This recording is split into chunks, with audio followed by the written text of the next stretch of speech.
makikita natin nung panahon ni dating Pangulong Duterte, and specifically bago mag-pandemic, ang ganda ng takbo ng stock market natin. In fact, nakarating tayo sa pinakamataas na level ng Philippine Stock Exchange nung panahon ni dating Pangulong Duterte na umabot po ito sa 9,000 points. Ngayon po ay nasa around 6,000 na lang tayo, no?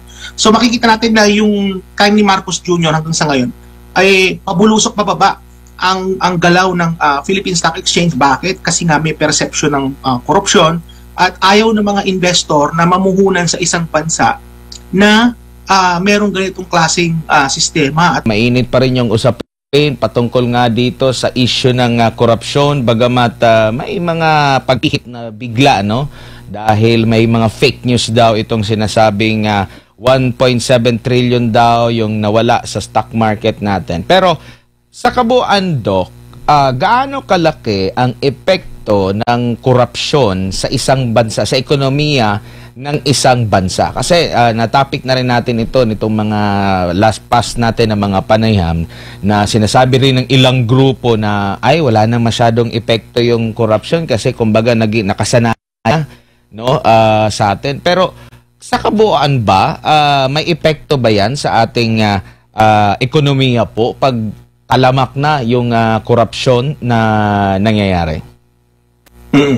Alam mo, Admar, kasi ang korupsyon, malawak ang epekto nito sa isang ekonomiya. Marami itong pwedeng pagdaanan ng mga channel, no, at iba-ibang mga mekanismo kung paano ito nakakaapekto sa isang ekonomiya. Bibigyan kita ng ilang mga halimbawa, no? Sa kaso ng paggastos ng gobyerno, so kapag may korupsyon doon, ang nangyayari dito is ang taong bayan ang nagsasuffer kasi taong bayan na magbabayad ng korupsyon na yon in the form of higher taxes, no? Mas marami silang buwis na babayaran, in the form of reduced or inefficient government services, no? So may ganong epekto yan. Of course, alam naman din natin na nakita natin dun sa kaso ng flood control na may mga nakamamatay ang korupsyon, Admar, no? Pag nasira yung mga flood control dahil sa korupsyon, ang nangyari is may mga kababayan tayong namamatay at nakaka-apekto rin yan sa ekonomiya. Kasi bakit? Sa isang lugar, halimbawa, bumigay yung flood control, ang nangyayari dyan is that leads to reduced employment, no? Kung yung araw na yun sana may pasok sana, gumagalaw at gumagana ang isang ekonomiya, dahil bumigay yung flood control, nawalan ng pasok, no? Nawalan ng trabaho dun sa isang lugar na yan. Sa isang halimbawa, no? Sa kaso ng mga ilang bayan sa Bulacan, no?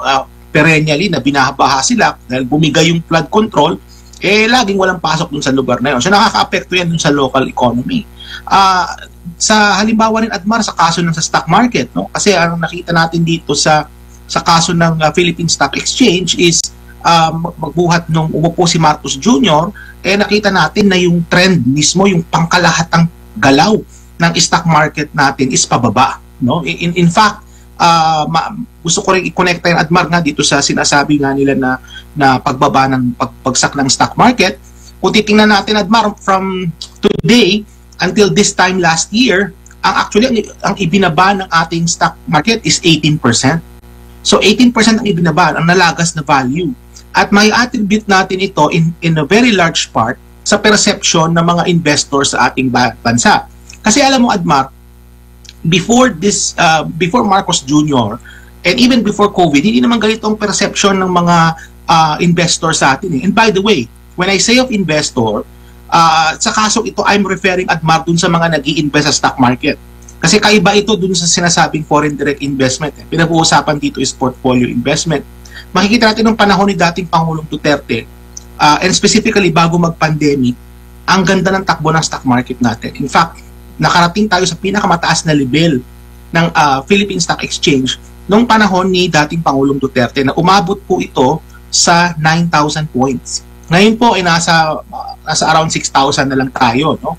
So makikita natin na yung time ni Marcos Jr. hanggang sa ngayon ay pabulusok pababa ang galaw ng Philippine Stock Exchange. Bakit? Kasi nga may perception ng korupsyon at ayaw ng mga investor na mamuhunan sa isang bansa na merong ganitong klaseng sistema at merong mahinang mga institusyon. So yun yan, may impact din yan sa FDI, Admar. Kung maalala nyo na pag-usapan natin, Admar, noon, yung sa kaso ng South Korea, no, na kung saan Ang sinabi mismo ng Pangulo ng South Korea na ihihinto muna yung mga official development assistance papunta dyan sa Pilipinas dahil sa issue nga ng korupsyon. Kaya makakaapekto ito, Admar, sa pagpapatayo ng mga tulay, halimbawa, sa pagpapatayo ng mga bagong kalsada, no? Pagkasaayos ng mga paliparan at kung ano-ano pa. Kasi yung mga foreign assisted projects natin, mahalaga yan, ano? Para sa pagpapatayo ng mga critical infrastructure sa ating bansa. So napakalawak, Admar, ano? Napakalawak ng epekto ng korupsyon. At ito'y talagang, dahil nga sa sobrang talamak na, no, ng korupsyon dyan sa Pilipinas, hindi lang mga Pilipino na mismong nakararamdam nito, kundi pati yung mga nasa ibang bansa, kagaya sa kaso halimbawa nung sa South Korea. So the effect is very expansive, ano? Talagang widespread yung naging epekto nito at ramdam ng bawat tao yan.